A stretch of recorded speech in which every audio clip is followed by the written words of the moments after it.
संक्षिप्त मार्कंडेय पुराण। मदालसा के द्वारा वर्णाश्रम धर्म एवं गृहस्थ के कर्तव्य का वर्णन। अलर्क ने कहा, महाभागे, आपने राजनीति संबंधी धर्म का वर्णन किया।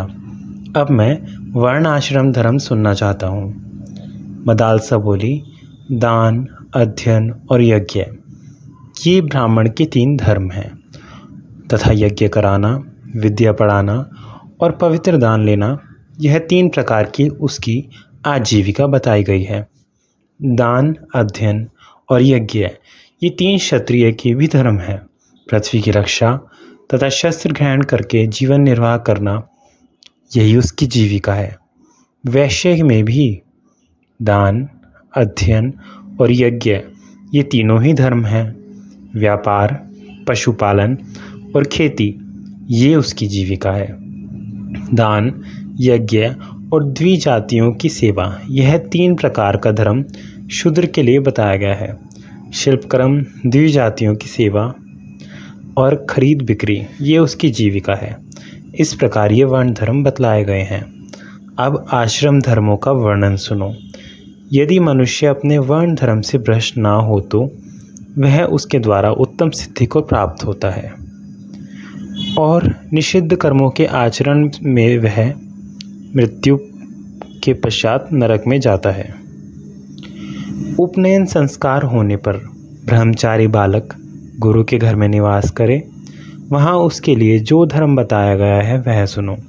ब्रह्मचारी वेदों का स्वाध्याय करे, अग्निहोत्र करे, त्रिकाल स्नान करे, भिक्षा के लिए भ्रमण करे, भिक्षा में मिला हुआ अन्न गुरु को निवेदित करके उनकी आज्ञा के अनुसार ही सदा उसका उपयोग करे, गुरु के कार्य में सदा उद्यत रहे, भली भांति उन्हें प्रसन्न रखे, गुरु के बुलाने पर एकाग्रचित्त से तत्परता पूर्वक पढ़े, गुरु के मुख से 1 या 2 या संपूर्ण वेदों का ज्ञान प्राप्त करके गुरु के चरणों में प्रणाम करे और उन्हें गुरु दक्षिणा देकर गृहस्थ आश्रम में प्रवेश करे।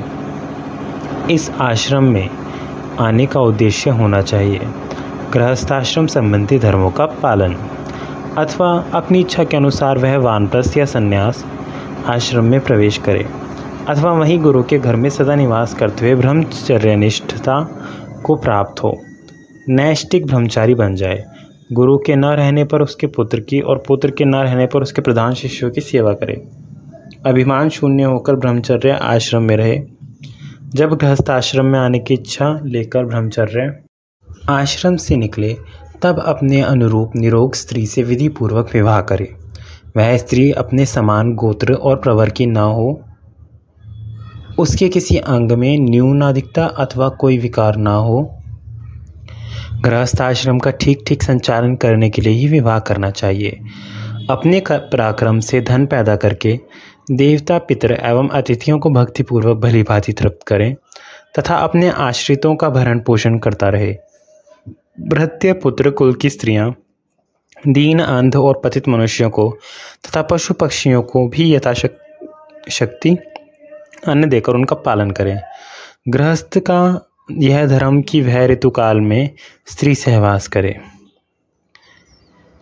गृहस्थ का यह धर्म है कि वह ऋतुकाल में स्त्री सहवास करे, अपनी शक्ति के अनुसार 5 यज्ञों का अनुष्ठान ना छोड़े, अपने विभव के अनुसार पितृ, देवता, अतिथि एवं कुटुंबी जनों के भोजन से बचे हुए अन्न को ही स्वयं भृत्यजनों के साथ बैठकर आदर पूर्वक ग्रहण करे।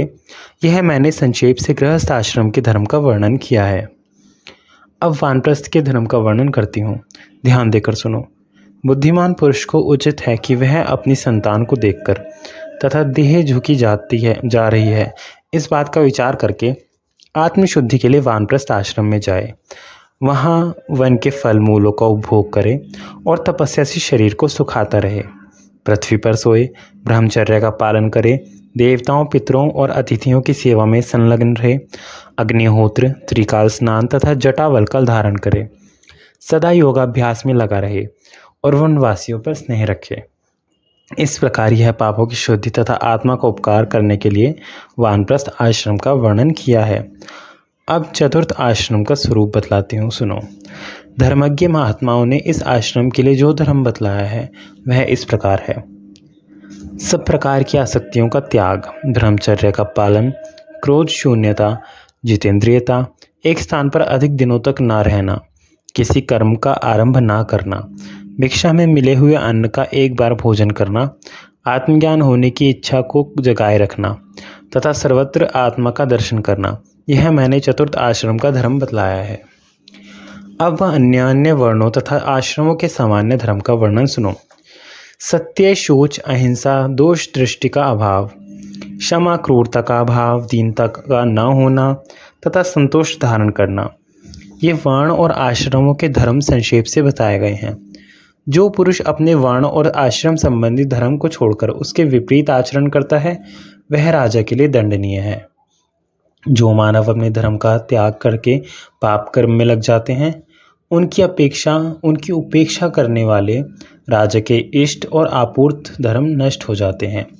बेटा, गृहस्थ धर्म का आश्रय लेकर मनुष्य इस संपूर्ण जगत का पोषण करता है और उससे मनोवांछित लोगों को जीत लेता है।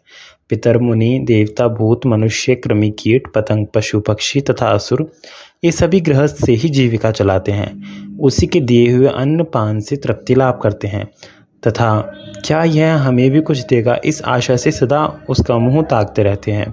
वत्स, वेत्रय रूप धेनु सबके आधारभूत है, उसी में संपूर्ण विश्व प्रतिष्ठित है तथा वही विश्व की उत्पत्ति का कारण मानी गई है।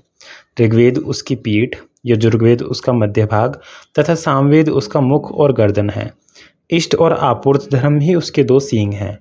अच्छी अच्छी सूक्तियाँ ही उस धेनु के रोम हैं। शांति कर्म गोबर और पुष्टि कर्म उसका मूत्र है। आकार आदि वर्ण उसके अंगों के आधारभूत चरण हैं। संपूर्ण जगत का जीवन उसी से चलता है। वह वेत्रयी रूप धेनु अक्षय है, उसका कभी क्षय नहीं होता। स्वाहा देवयज्ञ, स्वधा पितृयज्ञ, वष्टकार ऋषि आदि की प्रसन्नता के लिए किए जाने वाले यज्ञ तथा हंतकार अतिथि यज्ञ, ये उसके 4 स्तन हैं। स्वाहा रूप स्तन को देवता, स्वधा को पितृ, वष्टकार को मुनि तथा हंतकार रूप स्तन को मनुष्य सदा पीते हैं। इस प्रकार यह त्रयीमयी धेनु सबको तृप्त करती है। जो मनुष्य उन देवता आदि की वृत्ति का उच्छेद करता है वह अत्यंत पापाचारी है, उसे अंधतामिस्त्र एवं तामिस्त्र नरक में गिरना पड़ता है। जो इस धेनु को इसके देवता आदि बछड़ों से मिलाता है और उन्हें उचित समय पर पीने का अवसर देता है वह स्वर्ग में जाता है। अतः बेटा, जैसे अपने शरीर का पालन पोषण किया जाता है उसी प्रकार मनुष्य को प्रतिदिन देवता, ऋषि, पितर, मनुष्य तथा अन्य भूतों का भी पोषण करना चाहिए। इसलिए प्रातःकाले स्नान करके पवित्र हो एकाग्रचित्त से जल द्वारा देवता, ऋषि, पितर और प्रजापति का तर्पण करना चाहिए। मनुष्य फूल, गंध और धूप आदि सामग्रियों से देवताओं की पूजा करके आहुति के द्वारा अग्नि को तृप्त करे, तत्पश्चात बलि दे। ब्रह्मा और विश्व देवों के उद्देश्य से घर के मध्य भाग में बलि, भोजोपहार अर्पण करें। पूर्व और उत्तर के कोण में मनवंतर के लिए बलि प्रस्तुत करें। पूर्व दिशा में इंद्र को, दक्षिण दिशा में यम को, पश्चिम में वरुण को तथा उत्तर में सोम को बलि दें। घर के दरवाजे पर धाता और विधाता के लिए बलि अर्पण करें। घर के बाहर चारों ओर अयरमा देवता निमित्त बलि प्रस्तुत करें। निशाचरों और भूतों को आकाश में बलि दें। गृहस्थ पुरुष एकाग्रचित हो दक्षिण दिशा की ओर मुख करके तत्परता पूर्वक पितरों के उद्देश्य से पिंड दे। तदंतर विद्वान पुरुष जल लेकर उन्हीं स्थानों पर उन्हीं देवताओं के उद्देश्य से आचमन के लिए जल छोड़े। इस प्रकार गृहस्थ पुरुष घर में पवित्रता पूर्वक ग्रह देवताओं के उद्देश्य से बलि देकर अन्य भूतों की तृप्ति के लिए आदर पूर्वक अन्न का त्याग करे। कुत्तों, चांडालों तथा पक्षियों के लिए पृथ्वी पर अन्न रख दे। यह वैश्वदेव नामक कर्म है। इसे प्रातःकाले और सायंकाले आवश्यक बताया गया है। इसके बाद बुद्धिमान पुरुष आचमन करके कुछ काल तक अतिथि की प्रतीक्षा करते हुए घर के दरवाजे की ओर दृष्टि रखे। यदि कोई अतिथि वहां आ जाए तो यथाशक्ति अन्न, जल, गंध, पुष्प आदि के द्वारा उसका सत्कार करे।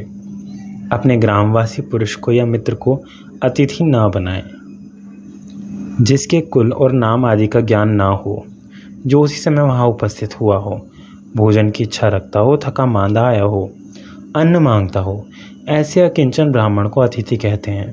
विद्वान पुरुष को उचित है कि वे अपनी शक्ति के अनुसार उस अतिथि का पूजन करें। उसका गोत्र और शाखा ना पूछें, उसने कहाँ तक अध्ययन किया है इसकी जिज्ञासा भी ना करें। उसकी आकृति सुंदर हो या सुंदर, उसे साक्षात प्रजापति समझे। वे नित्य स्थित नहीं रहता, इसलिए उसे अतिथि कहते हैं। उसकी तृप्ति होने पर गृहस्थ पुरुष मनुष्य के ऋण से मुक्त हो जाता है। जो उस अतिथि को अन्न दिए बिना ही स्वयं भोजन करता है वह मनुष्य पाप भोजी है। वह केवल पाप भोजन करता है और दूसरे जन्म में उसे विष्ठा खानी पड़ती है। अतिथि जिसके घर से निराश होकर लौटता है उसको अपना पाप दे स्वयं उसका पुण्य लेकर चल देता है। अतः मनुष्य को उचित है कि वह जल और साग देकर अथवा स्वयं जो कुछ खाता हो उसी से अपनी शक्ति के अनुसार आदरपूर्वक अतिथि का पूजन करे।